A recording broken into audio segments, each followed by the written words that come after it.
Se han presentado 26 concursantes, 20 de ellos elaboraron fabada y los 19 restantes faves con tropiezos como gallina, marisco, almejas o bacalao. No lo tendrán fácil los miembros del jurado. Una de las grandes novedades de este concurso es que este año cada participante, de uno en uno, tuvo que calentar y emplatar sus faves con tropiezos y sus fabadas.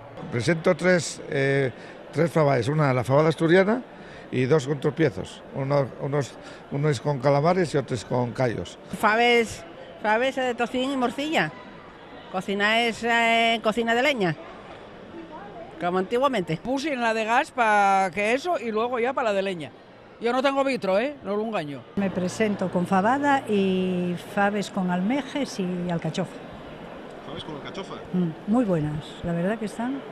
No sé cómo estarán hoy, pero la verdad que la prueba que hice estos días en casa es plato, bandera. Si nos atenemos al sexo de los concursantes, bien podemos decir que la cocina de les faves es cosa de mujeres, ya que de los 26 concursantes, solo 6 son varones. La calidad de les faves, el compango, los tropiezos, la estética y el aroma de los platos fueron los parámetros que valoraron los 6 miembros del jurado. La verdad es que la gente se molesta, tiene mucha calidad.